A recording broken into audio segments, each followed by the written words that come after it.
Hello everyone, welcome back to my channel कुछ अच्छा कुछ बुरा। और मैं मनोज हाजिर हूँ आपकी सेवा में आज फिर एक नया टॉपिक लेकर। आप रेडी हैं? एकदम बिंदास करते हैं आरंभ आज का चैप्टर और ध्यान से पढ़ेंगे। ओके, स्टार्ट करें।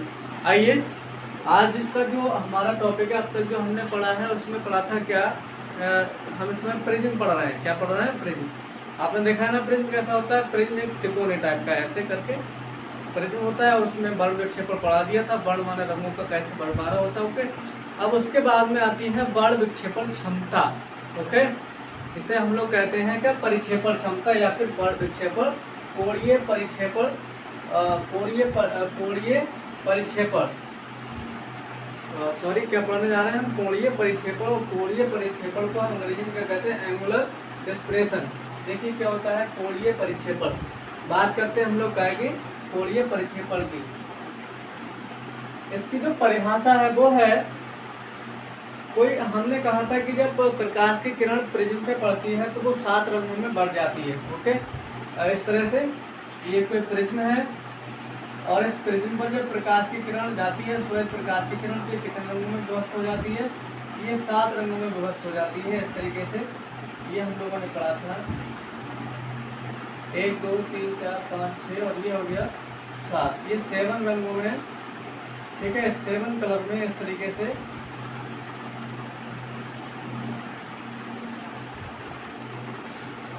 विभक्त हो जाती है, बढ़ जाती है।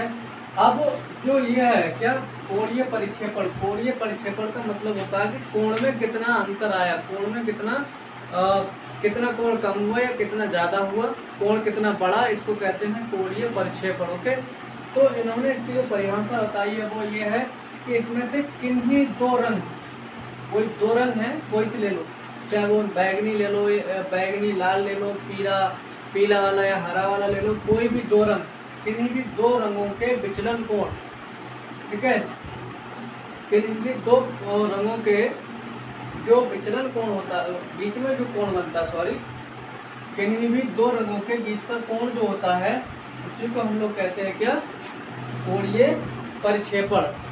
2 रंगों की किरणों के बीच बना कोण, किसी भी 2 रंगों की किरणों को ले लो आप, उनके बीच में जो कोण बनता है उसी को हम क्या कहते हैं? परिक्षेपण कोण कहते हैं। कोई सी भी 2 रंगों की किरणें ले लो आप, उनके बीच में जो कोण बनेगा उसको हम क्या कहेंगे? परिक्षेपण कोण कहेंगे। ये इसकी परिभाषा हो गई। सपोज दैट ये है विव ग्योर की किरण में बढ़ता है ना, विव ग्योर ऐसे करके बढ़ता है। तो अब हमें यहाँ पे कौन कौन से कलर देख लें, या तो हमने रेड कलर देख लिया और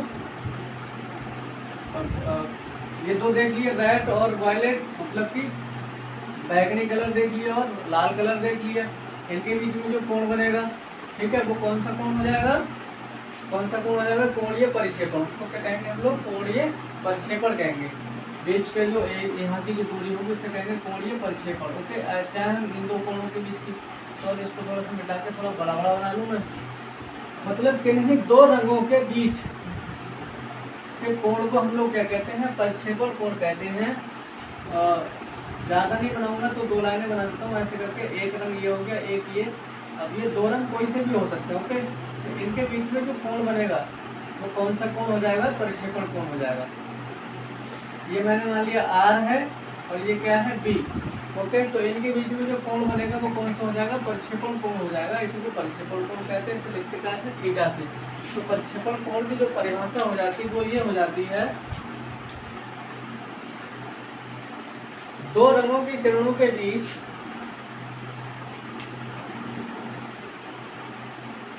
2 रंगों की किरणों के बीच 2 रंगों की किरणों के बीच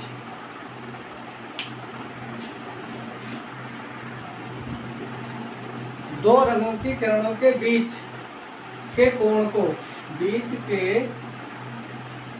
कोण को हम लोग क्या कहते हैं? परिक्षेपण कोण कहते हैं। परिक्षेपण कोण कहते हैं। अब ये देख लो कहाँ मिलेगा, देखिए बहुत अच्छे से मैं आपको समझाऊंगा कि प्रक्षेपण कोण होगा कहाँ पे। ये चीज आपकी समझ में आ गई होगी कि प्रिज्म पर जब कोई श्वेत प्रकाश की किरण गिरती है तो वो 7 रंगों में बढ़ जाती है। उन 7 रंगों में से किन्हीं 2 किरणों के बीच जो कोण बनता है उसी को हम लोग क्या कहते हैं, परिक्षेपण कोण कहते हैं।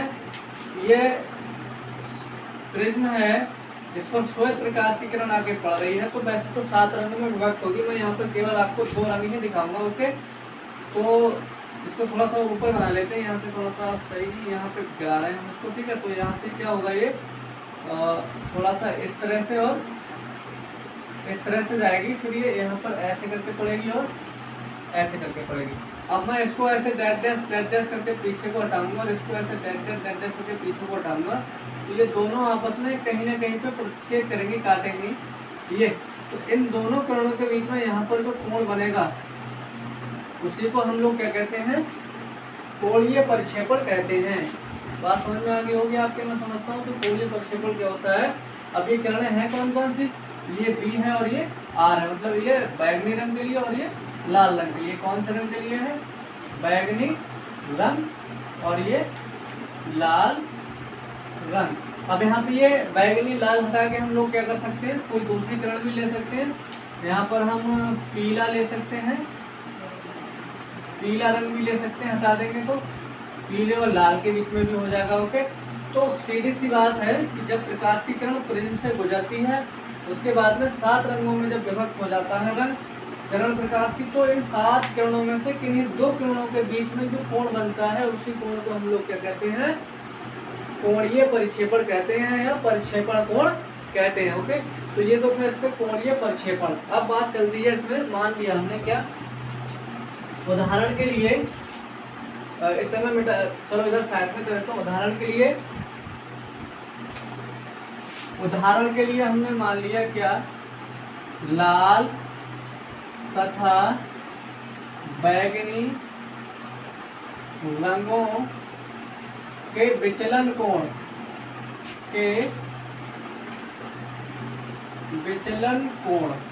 ओके, हमने मान लिया किसका, लाल और बैगनी लाल और बैगनी जो रंग है, लाल और बैगनी रंग का जो विचलन कोण है, विचलन कोण कहाँ बनेगा, यहाँ इससे ऐसे बनता है, यहाँ पर विचलन कोण एक यहाँ पर बनेगा और एक यहाँ पर बनेगा। ओके, तो इनके जो विचलन कोण है बैगनी रंग के लिए यहाँ पर क्या हो जाएगा, डेल्टा, यहाँ से हटा के मैं यहाँ दिखा दे रहा हूँ, डेल्टा B हो जाएगा। और ये रेड रंग के लिए है तो यहाँ पर क्या हो जाएगा, डेल्टा R। ओके, तो बैगनी ये विचलन कोण क्या होता है, इस किरण को आगे बढ़ाएं, इनको पीछे हटाएं, तो ये बनता है विचलन कोण। तो ये है दोनों के विचलन कोण, डेल्टा B और डेल्टा R। बैगनी रंग के लिए क्या है, डेल्टा B है, और लाल रंग के लिए क्या है, डेल्टा R है।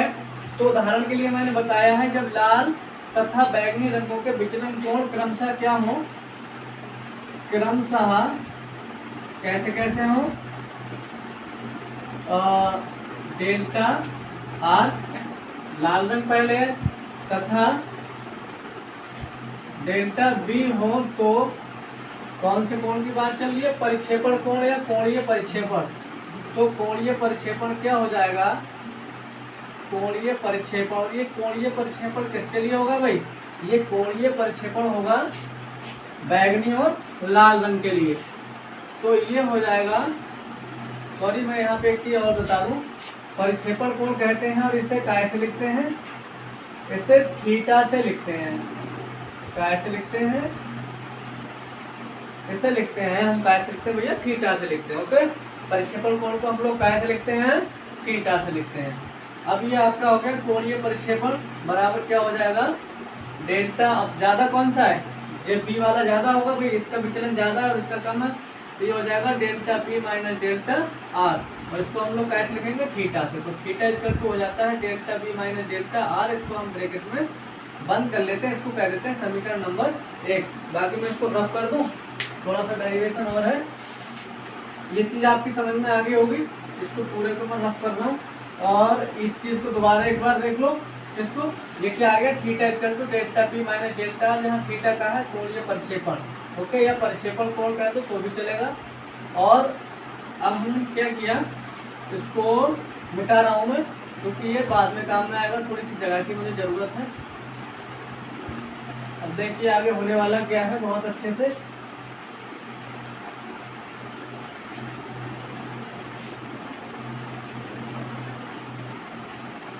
हम लोग अभी क्या पढ़े हैं, हम लोग अभी पढ़े हैं,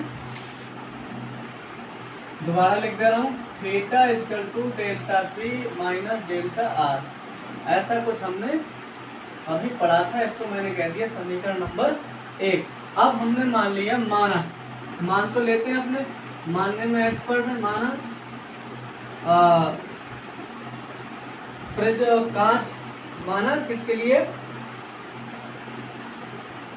एनबी तथा एनआर, माना एनबी तथा एनआर क्या है, प्रिज्म के कांच के अपवर्तनांक हैं। ओके, किसके अपवर्तनांक है, एनआर प्रिज्म के कांच के अपवर्तनांक हैं, प्रिज्म के कांच के, प्रिज्म के कांच के क्या है, अपवर्तनांक हैं। एन बी और एन आर, जब प्रकाश की किरण ऐसे करके गुजरेगी यहाँ से, तो यहाँ से ये दो रंगों में ऐसे व्यवस्थित, मतलब साथ में होगी, मैंने तो दिखा दिया, ये बी और आर। तो इसके लिए क्या है, अपवर्तनांक एन बी हो गया, और इसके लिए क्या है, लाल रंग के लिए एन आर हो गया। इस प्रिज्म की जो कांच है, प्रिज्म की कांच के, लिख दे इसको, प्रिज्म की कांच के, सही रहेगा, प्रिज्म के कांच के, प्रिज्म के कांच के कांच का, सॉरी, प्रिज्म के कांच का अपवर्तनांक क्या है, एन बी और एन आर है, सॉरी दो हैं तो इसको के लिखना पड़ेगा। माना एन बी तथा एन आर क्या है, प्रिज्म के कांच के अपवर्तनांक है। तो क्या हो जाएगा, हम जानते हैं एन बी बराबर, सॉरी, डेल्टा बराबर, हम लोगों ने सूत्र पढ़ा था, डेल्टा एम बराबर, जो विचलन कोण था वो था डेल्टा बी के लिए हो जाएगा बी माइनस 1 इंटू ए, और सॉरी ऐसे था ना।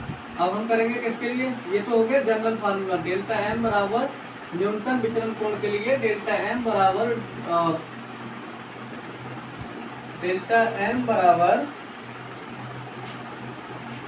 गलत लिख रहा हूँ मैं, एन माइनस 1, डेल्टा एम बराबर क्या था, एन माइनस 1 इंटू ए। ओके, अब यहाँ पे बात चलेगी किसकी, बी की बात चलेगी, तो यहाँ पे डेल्टा बी करेंगे तो ये हो जाएगा एन बी माइनस 1 इंटू ए। इससे मैं कह दूंगा समीकरण नंबर 2। ऐसे सिमिलरली इसी प्रकार डेल्टा आर की बात करेंगे तो ध्यान से देंगे, यहाँ बी थी तो यहाँ बी कर दी। ओके, अब यहाँ पे आर है तो यहाँ क्या कर देंगे, एन आर माइनस का 1 इक्वल टू ए, समझने की कोशिश करेंगे। ये है समीकरण नंबर 3। ये है जनरल फार्मूला, पिछले निकाल चुके हम लोग। इस फार्मूले की सहायता से हम क्या करेंगे, यहाँ पर बैगनी रंग के लिए विचलन देखेंगे तो हो जाएगा n B minus n 1 into a, जहाँ एन क्या है, बैगनी रंग के लिए कांच का अपवर्तनांक, इस कौन सी कांच का, जिससे प्रिज्म बना हुआ है। ओके, और डेल्टा आर, आर क्या है, विचलन किसके लिए, लाल रंग के लिए। ओके, और एन आर मतलब अपवर्तनांक कौन से रंग के लिए, लाल रंग के लिए, किसका, प्रिज्म के पदार्थ का, कांच का। ओके, माइनस 1 इंटू ए, और ए क्या है, ए आपको पता है प्रिज्म कोण होता है। अब हम क्या करेंगे, यहाँ पे हमें निकालना क्या है, परिक्षेपण कोण। तो परिक्षेपण कोण बराबर क्या हो जाएगा, थीटा बराबर, जब थीटा की बात चल रही तो थीटा बराबर हो जाएगा यहाँ पे क्या है, delta B minus delta R, और डेल्टा बी का मान क्या है, डेल्टा बी का मान है एन बी माइनस 1 इंटू ए।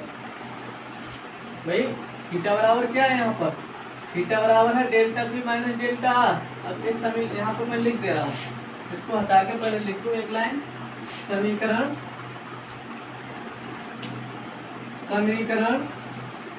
2/3 से डेल्टा बी तथा डेल्टा आर के मान इसमें रखने पर, डेल्टा बी और डेल्टा आर के मान समीकरण 1 में रखने पर, जब हम समीकरण 1 में रखेंगे तो देखिए हमें क्या मिलता है, यहाँ ध्यान देंगे हम लोग। ये है थीटा, तो थीटा इक्वल टू हो गया डेल्टा बी की जगह पे यहाँ पे क्या लिखा हुआ है, एन बी माइनस 1 इंटू ए, और यहाँ पे क्या है ये माइनस, तो यहाँ पे भी हमने क्या लगा लिया माइनस। अब यहाँ है डेल्टा आर, तो डेल्टा आर की जगह यहाँ से क्या हो जाएगा एन आर माइनस 1 इंटू ए, यानी कि एन आर माइनस 1 इंटू ए। अब देखिए कुछ होने वाला है, यहाँ पर क्या होने वाला है, यहाँ होने वाला है ये कि हम ब्रैकेट को ओपन करेंगे, जब इसकी ब्रैकेट को ओपन करेंगे खोलेंगे तो ये हो जाएगा एन बी माइनस का 1, ए दोनों में है, इसको निकाल के कर दो बाहर, तो यहाँ क्या बचेगा एन बी माइनस का 1, ए कर दिया बाहर, माइनस एन आर। जब ब्रैकेट खोलेंगे तो क्या होगा, बाहर जब माइनस होता है तो अंदर माइनस माइनस क्या हो जाएगा प्लस का 1, और ये ए हो गया बाहर प्लस का 1 माइनस का 1 कटता है, इसको काट दिया तो ये हो जाएगा theta equal to N B minus N R. Okay, ये फार्मूला निकल के आ गया आपका किसके लिए, परिक्षेपण कोण के लिए, किसके, बैगनी रंग के अपवर्तनांक का अंतर और रेड रंग के अपवर्तनांक के साथ निकल के आ गया क्या, परिक्षेपण कोण। तो ये तो हो गया आपका परिक्षेपण कोण। अब हम इसको मैं मिटा रहा हूँ, आगे जो इसकी अगला हेडिंग होगा वो लगाएंगे हम लोग, इसको मिटा दूं मैं। आइए हम बात करते हैं अगली चीज पर। अगली चीज क्या है हमारी, वो है बल विक्षेपण क्षमता। ये बल विक्षेपण क्षमता का मतलब समझ रहे हो आप, यहाँ पे क्या लिखा हुआ है बल, और यहाँ पर क्या है विक्षेपण। बल माने होते हैं रंग, और विक्षेपण माने अलग करना, क्षमता माने उसकी मतलब कितनी क्षमता है, कितने क्षमता से, क्षमता का मतलब होता है उसकी सामर्थ्य। ओके, मतलब कि रंगों को अलग करने की उसकी कितनी सामर्थ्य है, वो कितने रंगों को किस तरह से कितना ज़्यादा कितना कम अलग कर सकता है, उस चीज़ की हम यहाँ पर अब गणना करेंगे।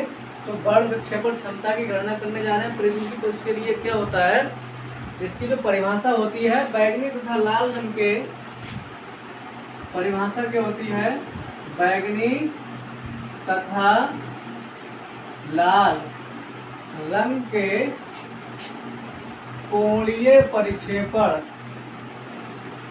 कोणीय परिक्षेपण, कोणीय परिक्षेपण,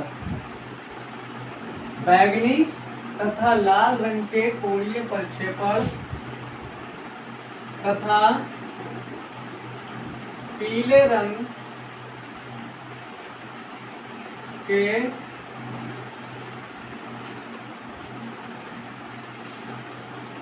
प्रकाश के विचलन कोण के अनुपात को हम लोग क्या कहते हैं, बल विक्षेपण क्षमता कहते हैं। बल विक्षेपण क्षमता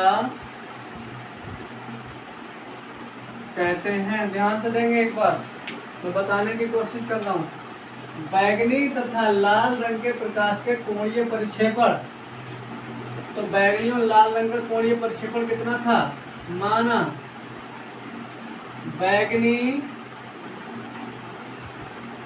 तथा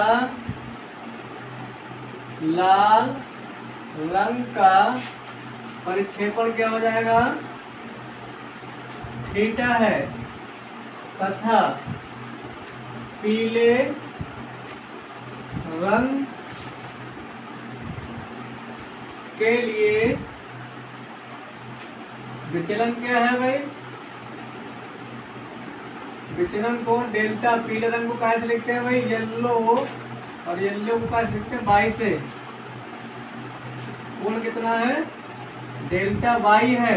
तब परिभाषा के अनुसार, परिभाषा क्या कहती है भाई, परिभाषा से, परिभाषा बोलती है, इसे हम लिखते क्या थे, ये बल विक्षेपण क्षमता कहते हैं, और इसे लिखते हैं, इसे ओमेगा से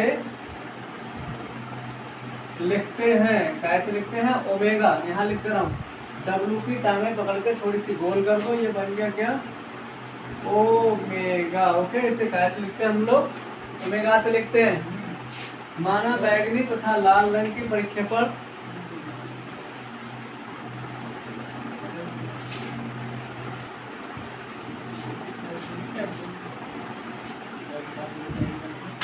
क्या लिखा मैंने, ओमेगा समझ में नहीं आ रहा था, ओमेगा ओमेगा ओमेगा कैसे लिखा जाता है, इसको यहाँ लिख दे रहा हूँ, इसको हम लोग क्या कहते हैं ओमेगा।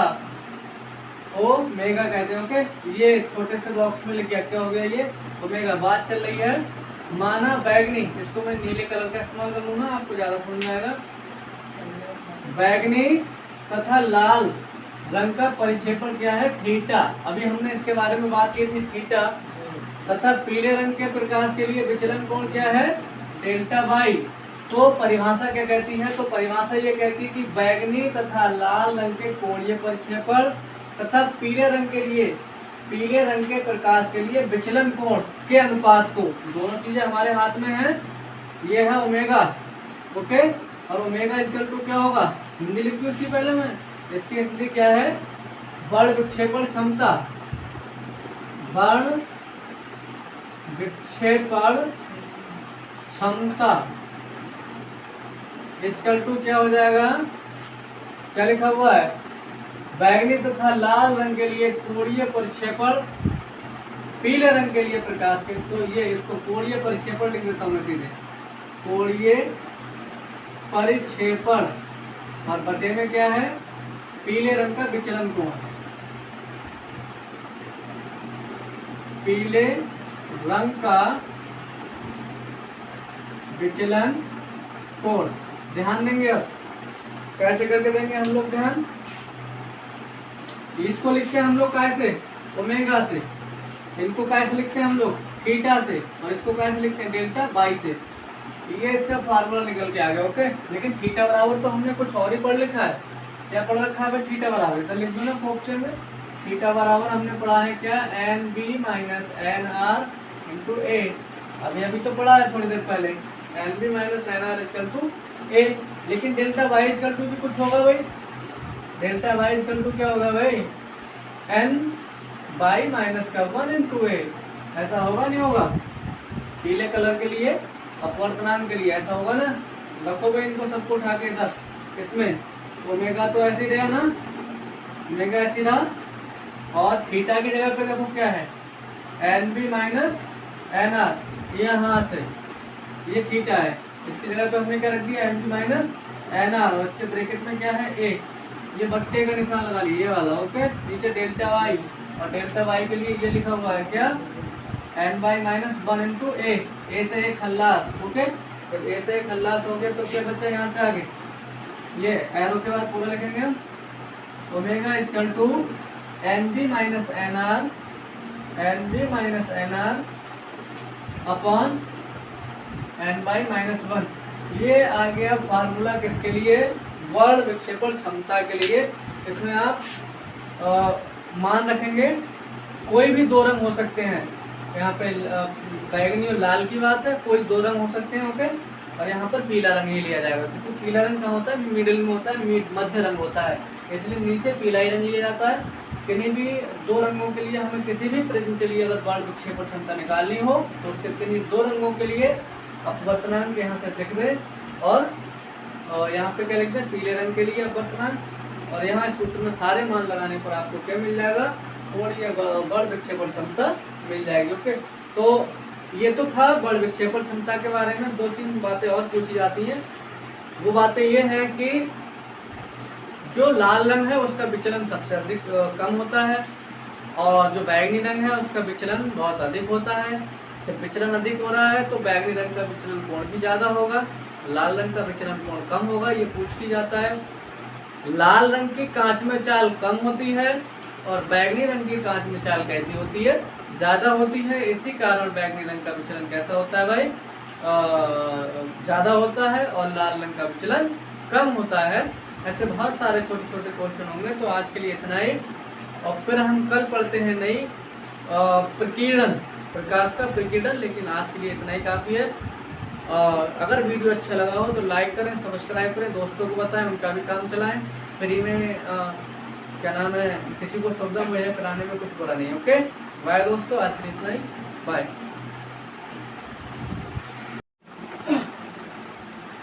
हाय फ्रेंड्स, कैसे हैं आप? मैं मनोज एक बार फिर स्वागत करता हूं आपका अपने चैनल कुछ अच्छा कुछ बुरा में। और हम स्टार्ट करते हैं नया टॉपिक। पिछला टॉपिक तो याद होगा ना, क्या पढ़ाया था, हैं? मैं प्रिज्म लगातार हम लोग पढ़ रहे हैं, थोड़ा सा पढ़ लिया करो। देखो प्रिज्म में हम लोगों ने प्रिज्म क्या होता है ये पढ़ा, प्रिज्म का फार्मूला पढ़ा जो कि बहुत ज़्यादा इम्पोर्टेंट है, अपवर्तनांक का सूत्र प्रिज्म के लिए क्या था बताएंगे आप, है पता है? कोशिश करिए, तब तक मैं लिख के दिखाता हूँ। हम लोगों ने पढ़ा था n बराबर क्या था आगे, sine a plus delta m upon 2 upon sine a/2, याद आ गया नहीं आ गया? ये वाला फार्मूला बहुत पूछा जाता है। ओके, मतलब इससे सवाल बहुत सारे होते हैं और इसको अच्छे से याद कर लेना, पढ़ लेना। बाकी स्टार्ट करके हम लोग वर्ण विक्षेपण, वर्ण विक्षेपण समझ में आता है ना? मैं आपको पहले ही बोल रहा हूँ कि फिजिक्स में ज़्यादा से ज़्यादा चीज़ें जो होती हैं उनके नाम में छिपी होती हैं। वर्ण विक्षेपण, वर्ण, वर्ण माने क्या होता है? वर्ण माने होता है रंग। क्या होता है? रंग। गाना सुना होगा आपने, कौन सा वाला? श्याम वरण मेरो मदन गोपाल, सुना है? नहीं सुना है? कौन सा गाना सुना है? श्याम वरण मेरो मदन गोपाल। श्याम मान होता है श्यामला रंग और वर्ण माने क्या होता है? रंग। तो वर्ण माने क्या होता है? रंग। अब यहाँ पे एक वर्ण माने, मैं इधर लिख लेता हूँ उसको दोबारा से। ओके, वर्ण, ये है वर्ण और इसको अलग कर दिया, ये हो गया विक्षेपण। विक्षेपण, विक्षेपण का मतलब विक्षेपित होना और विक्षेपित का मतलब बिखर जाना। ठीक है, वर्ण माने रंग, रंगों का बिखर जाना, रंगों का बिखर जाना ही क्या कहलाता है? वर्ण विक्षेपण कहलाता है। आगे समझ में? लेकिन इसका नियम होता है, किस प्रकार से ये वर्ण विक्षेपित होता है। देखिए, अलग अलग रंग के प्रकाश के लिए अलग अलग एक ही माध्यम में चालें अलग अलग होती है। कोई बहुत अलग, किसी की चाल ज़्यादा होती है और किसी की चाल कम होती है, लेकिन निर्वात में प्रत्येक रंग के प्रकाश के लिए चाल कैसी होती है? बराबर बराबर होती है। ओके, तो हम बात करते हैं यहाँ पे वर्ण विक्षेपण की। तो इसके लिए यार मेरा कपड़ा, चलो कोई नहीं, इधर प्रिज्म बना दिया। ये क्या बन गया? प्रिज्म। यह है प्रिज्म और इस प्रिज्म पर श्वेत प्रकाश की किरण आके, और श्वेत प्रकाश के अंदर सारे रंग होते हैं एक तरफ से। ओके, तो यहाँ पर क्या किया, ये आ गई श्वेत प्रकाश की किरण ऐसे करके। अब ये श्वेत प्रकाश की किरण क्या करेगी? हमें पता है प्रकाश की किरण जब एक माध्यम से दूसरे माध्यम में प्रवेश करती है तो वह अपने मार्ग से विचलित हो जाती है, यानी कि यहाँ पे भी इसमें मार्ग में विचलन होगा। तो यहाँ पे जैसे ही टकराएगी इसका अपवर्तन हो जाएगा और ये ऐसे ऐसे ऐसे ऐसे गिनती लगा लेना भाई, कितने रंगों में बटेगी ये? 7, 1 2 3 4 5, ये 6 और ये 7। आगे लगा लिया एक पर्दा, यहाँ से फिर ये नीचे को ऐसे करके जाएंगी, ऐसे करके ऐसे करके ऐसे करके ऐसे करके ऐसे करके ऐसे करके। ओके, ये ऐसे यहाँ से जा रही हैं ऐसे करके। तो पूरी परिभाषा भी आपको वर्ण विक्षेपण की समझ में आ जाएगी। ये किस क्रम में बढ़ती हैं? VIBGYOR, VIBGYOR. वर्ण विक्षेपण की परिभाषा एक बार दोबारा बता रहा हूँ कि जब प्रकाश की किरण प्रिज्म से गुजरती है तो वो 7 अवयवी रंगों में विभक्त हो जाती है। और ये जो पूरा पैटर्न है इसे हम कहते हैं स्पेक्ट्रम। क्वेश्चन पूछा जाता है, ये 10th वालों के लिए स्पेशल है कि स्पेक्ट्रम क्या होता है। तो स्पेक्ट्रम की परिभाषा, जब प्रकाश की किरण प्रिज्म से गुजरती है तो वो 7 रंगों में विभक्त हो जाती है और इस 7 रंगों की पट्टी को एक पर्दे पे ले लेते हैं और उसी पट्टी को हम लोग क्या कहते हैं? स्पेक्ट्रम कहते हैं। और ये विबग्योर के क्रम में बढ़ जाती हैं। अब यहाँ पे इस श्वेत प्रकाश की किरण थी, इसमें सारे रंग थे। श्वेत प्रकाश किरण, श्वेत प्रकाश किरण, ये क्या है? श्वेत प्रकाश की किरण है। ये किरण जैसे प्रिज्म पे जाके पड़ी और ये 7 रंगों में बट गई। अब विबग्योर, ये वाला बैंगनी, वायलेट, इंडिगो। इंडिगो मीन्स क्या होता है? जामुनी, जामुनी। दूसरा ब्लू, और ब्लू मीन्स क्या होता है? नीला। इसके अगले है ग्रीन, और ग्रीन माने क्या होता है? हरा, हरा हरा। यार हिंदी मिस्टेक हो जाए तो ध्यान रखना, हिंदी का कमजोर छात्र। येलो माने होता है पीला, पीला, पीली पीली सरसों है। ऑरेंज, ऑरेंज माने क्या होता है भाई? नारंगी, क्या होता है, नारंगी कलर होता है ऑरेंज, और ये रेड तो हम जानते ही हैं खतरे का निशान लाल वाला होता है। तो इस तरह से गिन लो, रंग कम तो नहीं है का, 1 2 3 4 5 6 7 रंगों में बढ़ जाता है। इसी को हम लोग कहते हैं क्या, वर्ण विक्षेपण। वर्ण माने रंगों में, विक्षेपण माने बढ़ जाना, बिखर जाना, विबग्योर के क्रम में। और नीचे से देखते ही ध्यान रखना, विबग्योर ऐसा नहीं ऊपर से विबग्योर लिखोगे तो सारा का सारा सिस्टम ही उल्टा हो जाएगा। इसको हम कहाँ से देखते हैं, नीचे से। तो आपको समझ में आ गया होगा कि प्रकाश की किरण जब श्वेत प्रकाश की किरण प्रिज्म से गुजरती है तो वो 7 रंगों में बढ़ जाती है, और उसको विबग्योर की किरण। अब यहाँ पे मजे की बात देखिए, एक चीज हमारे हाथ लग गई क्या, यहाँ पे देखिए ऐसा क्यों हुआ कि लाल रंग तो ऊपर रह गया और बैंगनी रंग, भाई ऐसा क्या, ऐसा हुआ क्यों। तो इससे हमें ये पता लगता है जो रंग ज़्यादा नीचे आया उसका डेविएशन ज़्यादा हो गया, मतलब उसका विचलन ज़्यादा हो गया, तभी तो वो ज़्यादा विचलित हो गई। और जो कम विचलित हुई वो ऊपर ही रह गया। तो हम कह सकते हैं कि जो बैगनी रंग होता है, बैगनी, ये बैगनी मैं गलत लिख रहा हूँ, आप भी नहीं बता रहे भाई लोगों,